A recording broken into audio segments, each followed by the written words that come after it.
বিকেল গড়িয়ে তখন সন্ধ্যা হবে হবে ভাব। হোস্টেলের ছাদে বসে সূর্যাস্ত দেখার অপেক্ষায় সিফাত।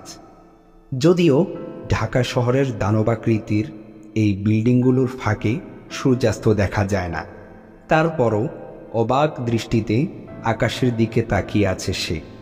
সন্ধ্যার স্নিগ্ধ লালিমাটুকু বিল্ডিংয়ের মাথার উপর এলোমেলো ছাতার ন্যায় ঝেঁকে বসেছে। কংক্রিটের এই প্রাণহীন শহরে সৌন্দর্য বলতে বুঝি এটুকুই অবশিষ্ট রয়েছে। 3 মাস হলো সিফাত হোস্টেলে উঠেছে। এসএসসি পরীক্ষা শেষ করেই ঢাকা চলে এসেছে। ভালো একটা কলেজে ভর্তি হবার এক বুক স্বপ্ন নিয়ে হোস্টেলে উঠেছে। ফার্মগেটের স্বনামধন্য একটা কোচিং সেন্টারে ভর্তিও হয়েছে। কিন্তু সদ্য গ্রাম থেকে আসা বালক শহরের পরিবেশের সাথে ঠিক মানিয়ে নিতে পারছে না নিজেকে। এখানকার তুখোড় ছাত্রদের কাছে নিজেকে খুব নাদান মনে হচ্ছে তার। হতাশার চোরাবালি ধীরে ধীরে গ্রাস করে নিচ্ছে তাকে। আশার আলো বলতে যেটুকু আছে তা হচ্ছে আগামীকালের রেজাল্ট। ভালো রেজাল্ট না আসলে বাবার কাছে মুখ দেখানোর আর কোনো উপায় থাকবে না। সন্ধ্যার স্নিগ্ধ লালিমাটুকু আস্তে আস্তে মিলিয়ে যাচ্ছে দানবাকৃতির বিল্ডিংগুলোর পেছনে। একদল কাক কা কা করে উড়ে যাচ্ছে। মনে হচ্ছে এই শহরে তারা আর কখনো ফিরবে না। সিফাতেরও নিজেকে মাঝে মাঝে এই কাকগুলোর মতো মনে হয়। যদি রেজাল্ট খারাপ হয় তবে সিফাতও এই কাকগুলোর মতো শহর ছেড়ে চলে যাবে, আর কখনোই ফিরবে না। সিফাত যে বাজে ছাত্র তা কিন্তু না, তবে কোচিংয়ে ভর্তি হওয়ার পর শহুরে ছাত্রদের দেখে তার মনোবল একেবারেই ভেঙে পড়েছে। দূর আকাশে এখনো লাল লাল মেঘ অখণ্ড পায়চারি করছে। একটা লম্বা নিঃশ্বাস ফেলে ঘড়ির দিকে তাকালো সিফাত। 6:09। এরই মাঝে মসজিদের শহর আল্লাহর শ্রেষ্ঠত্বের ঘোষণা দেওয়া শুরু করেছে। সিফাত দ্রুত পায়ে সিঁড়ি বেয়ে নিচে নেমে এলো। সন্ধ্যার পর বেশ কিছুক্ষণ মায়ের সাথে কথা বলল সিফাত। মনটা বেশ ফুরফুরে লাগছে এখন। মায়ের কথায় যেন জাদু আছে। মনের আকাশে জমা যাবতীয় বিষণ্ণতা সে জাদুর বলিতে মুহূর্তেই উদাও হয়ে যায়। কিন্তু বাবাটা যেন কেমন, তার রসকসহীন কাঠখোট্টা এক লোক। তবে স্বভাবে গম্ভীর হলেও সিফাত জানে তার কাঠখোট্টা চেহারার আড়ালে শুধু আর্দ্র ভালোবাসার নদী। ফোনটা কেটে দিয়েছে বেশ কিছুক্ষণ হলো। বাবা ফোন রাখার আগে বলেছে, চিন্তা করিস না, রেজাল্ট ভালো হবে। বাবার এই আশাই সিফাতকে বারবার বিড়ম্বনায় ফেলে। যদি রেজাল্ট খারাপ হয় তবে তো এই আশায় ঘুরে বেড়ালে। বাবাকে তখন কি জবাব দেবে সে? ঘণ্টাখানেক হলো রেজাল্ট বেরিয়েছে। এই অবিশ্বাস্য রেজাল্ট দেখে কিংকর্তব্য বিমূঢ় হয়ে বসে আছে সিফাত। অসহ্য কান্নার দল অবিরত দলা পাকিয়ে আসছে গলার ভেতর। জীবনের এই চরম অপ্রিয় সত্যের জন্য মোটেও প্রস্তুত ছিল না সে। গোল্ডেন A+ না পেলেও সাধারণ A+ তো কোনোভাবেই মিস হবার কথা ছিল না। তাই বলে ফেল, তাও আবার রসায়নে। অনেকক্ষণ যাবৎ মোবাইলে কেঁপে কেঁপে রিং হচ্ছে।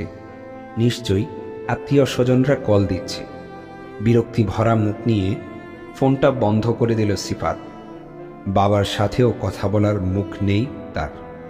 এই মুহূর্তে মরে যেতে পারলেই বোধহয় বাঁচা যাবে, এসব আবল তাবল ভাবতে ভাবতে বিছানায় গা এলিয়ে দিল সে। একটু পরেই পাশের রুম থেকে জিদান ভাই আসল। কিরে, রেজাল্ট খারাপ হওয়াতে নাকি মন খারাপ করে আছিস? বাম হাত দিয়ে বিধ্বস্ত চেহারাটা একটু মুছে নিল সিফাত। জগতের সমস্ত নিস্তব্ধতা যেন তার কণ্ঠকে অবরুদ্ধ করে রেখেছে। এই মুহূর্তে কান্না ছাড়া আর কিছুই বের হবে না। তার চেয়ে চুপ থাকাই ভালো। দাঁতে দাঁত চেপে বসে রইল সে। আরে মন খারাপ করিস না, এনে খেয়ে সপাং করে শুয়ে পড়, দুশ্চিন্তা কেটে যাবে। কথাটা বলেই ছোট্ট একটা ট্যাবলেট সিফাতের পকেটে ঢুকিয়ে দিল জিদান ভাই। তারপর সিফাতের মাথায় হাত বুলিয়ে দিয়ে বলল, জীবনটাকে এনজয় করতে শেখ বেটা। এই বলে রুম থেকে বেরিয়ে গেল সে। জিদান ভাই রুম থেকে বেরোবার সাথে সাথেই একটা উৎকট পোড়া গন্ধ সিফাতের পেটের ভেতর ঢুকে গেল। এই পোড়া গন্ধটা আগেও কয়েকদিন তার শরীর থেকে পেয়েছে সে। প্রতিবারই সিফাতের বমি হওয়ার জোগাড় হয়েছিল। সিফাতের রুমমেট রাসেল একদিন বলেছিল সে যেন জিদান ভাইয়ের থেকে দূরে থাকে। কেন বলেছিল সেটা অবশ্য সিফাত জানে, কিন্তু আজ এই লোকটাকে তার বড্ড আপন মনে হলো। মা বাবার সাথে লজ্জায় কথা বলতে পারছে না সে। এই সময়ে এমন একটা ভরসার জায়গা সিফাতের খুব দরকার ছিল। দ্রুত ট্যাবলেটের খোসাটা ছিঁড়ে এক ঢোকে গিলে ফেলল সিফাত।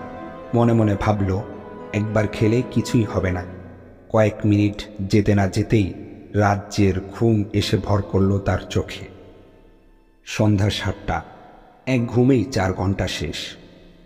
জিদান ভাইয়ের ডাকে কোনো মতে টেনে টুনে চোখ দুটো মেলল সিফাত।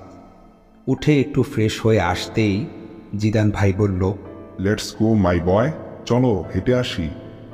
সিফাত অমত করেনি।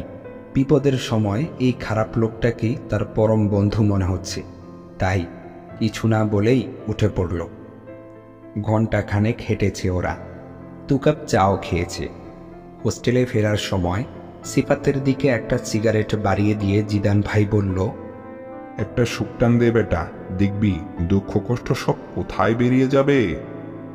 না ভাই, আপনিই খান, আমি এসবের গন্ধ সহ্য করতে পারি না। একটু নাক সিটকে উত্তর দিল সিফাত। আহারে বাচ্চা ছেলেটা, তুই এখন বড় হয়ে গেছিস, এসব সামান্য ব্যাপারে এত মাথা ঘামালে চলে? একটা শুকটান দিয়েই দেখ। কথাটা বলেই সিফাতের মুখের কাছে ধরল সিগারেটটা। প্রবল অনিচ্ছা সত্ত্বেও সিগারেটটা হাতে নিল সে। তারপর একবার খেলে কিছুই হবে না ভেবে আচমকা দিল এক টান। অতঃপর বোকা মাছগুলোর মতো সেও বসিতে ধরা পড়ল।